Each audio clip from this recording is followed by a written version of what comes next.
My name is Andrew and this is Rope Wrenching. Today I want to talk about something that's really important, especially if you're a DIYer. So if you like to repair your own car, definitely keep watching. This is going to be some really important information for you, and I'm going to share a little story towards the end that you're definitely going to want to stick around for. So when you own a vehicle and it needs some kind of repair, there's a fine line between doing it yourself and knowing when to take it to a professional. So the big thing that really, stumps or is challenging for not just professional technicians, but also especially DIYers is diagnostic. So diagnosing a problem to figure out what's wrong with it. There is a term that we use in my shop that is the parts howitzer, which is a giant cannon with which we fire parts at problems to try to solve issues.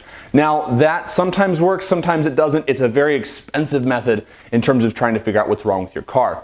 So for example, I want to share with you a story about a truck that I had in the shop last week. This was a 2004 Dodge Ram 1500 with a 5.7 V8. It was a gas truck, and the complaint was truck makes a single click when you turn the key. So no crank, no start. This customer had replaced, hang on, here's a list. We did a cam sensor, we did a crank sensor, we did a battery, we did a starter, we did battery terminals. No change. Truck still won't start. He also put in a throttle body just to see if that was his issue.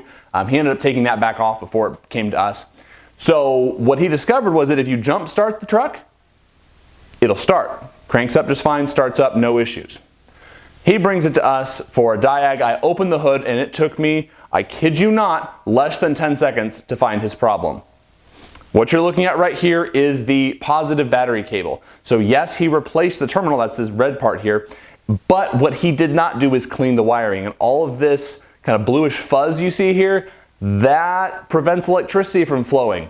So this guy, instead of paying the diag fee, which at our shop is about $110 for just a basic diagnosis that covers about an hour of labor, he chose to spend a few $100s throwing parts at it to not fix the issue and ended up having to pay us a diag fee anyway. So kind of a good rule of thumb in terms of knowing when to take your car to a shop or when to try to fix it yourself is to evaluate the cost of the part that you're going to throw at it. So let's say your car won't start, you're pretty sure it's a starter, and a starter is, let's just say a starter is $100 and it's an easy change. I might just go ahead and throw a starter in it and see what happens. But let's say you think that it's a PCM and a PCM is $1,100. I would definitely pay a shop to make sure that that's the problem, because I'd rather spend $100 to be told, hey, you actually have a wiring problem that you need to address, and end up being into a repair $300 or $400 to fix a wiring problem, as opposed to spending $1,100 on a PCM that you can't return and being stuck with a car that still doesn't work. So evaluating the cost of the parts cannon or the parts howitzer is a really big thing in terms of determining when to take it to a shop. And honestly, if you've replaced 2 or 3 parts and it's still not fixed, take it to a shop and at least have a professional diagnose it, even if you don't have them do the repair. A lot of times, if you're looking to save money, pay a shop for the diagnosis and then take the car back out of the shop, do the repair yourself. I'm not necessarily advocating that because I make a living by doing repairs, not just doing diagnosis, but the reality is not everybody can do it. So the number of customers that are going to see this video and my check's not affected. There's enough honest work out there for all of us to make a good living doing this. So I'm not worried about that. But just if you're at a really bottom dollar and you can't afford to do it, pay for a diagnosis, do the repair yourself. That being said, sometimes things can be misdiagnosed. And in the professional world, so for example, let's say that a car comes in and we diagnose it as a bad starter, and when we get to take the starter out, we see that the terminal is corroded. We're gonna go ahead and clean that terminal while we put the starter in, and we're gonna kind of hit 2 birds with 1 stone, because we were like 90% correct in a diag, but not 100%. And if you're a DIYer and you don't know what you're looking at, you might miss that extra 10% that you need to do to actually solve the problem. And then you go put a starter in, you didn't clean the cable, now you're unhappy with us because we misdiagnosed it, when if you had done the job right and cleaned the cable, the problem would have been solved. So all that being said, if you really want to save money, just pay a shop for a diagnosis. Some diags are going to cost a lot more than $100.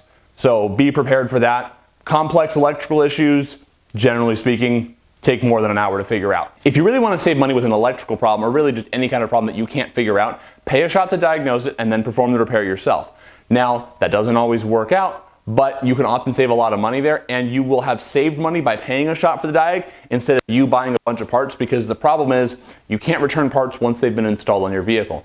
In the case of that Dodge with the corroded battery cables, that 1 hour of Diag includes a minor repair or adjustment. So if we can solve your problem within that hour, we don't charge you any extra. So in his case, he spent all this money buying parts to try to fix the problem. The problem wasn't fixed. He brought it to us, and for about $100, his problem was solved. Now, there were other issues with the vehicle that we had to fix for him as well, but the issue of it not starting, we fixed for a little over $100.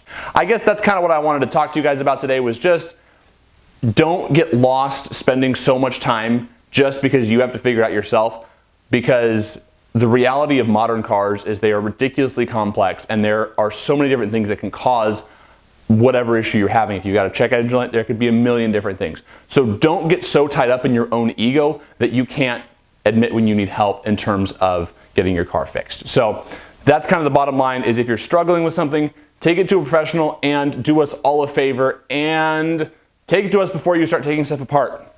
Because once you take stuff apart, we have to undo and figure out how to put it all back together so that we can then figure out what the original problem was. So if you're stuck and you can't figure it out, stop, tow it to a shop. We'll figure it out for you. If you take stuff apart or try to Mickey Mouse stuff together, it's going to cost more money to fix. So don't do that. It doesn't actually save you any money. Anyways, I know this video was a little bit rambly. Thank you guys so much for watching. If you like this video, please give it a thumbs up so that it can spread to more people. And please consider subscribing if you like doing DIY or fixing cars yourself. We do a lot of repair videos here, as well as other kind of around the house and DIY. So if you're a hands-on kind of person, definitely hit that subscribe button. Thank you guys for watching, and we'll see you in the next video.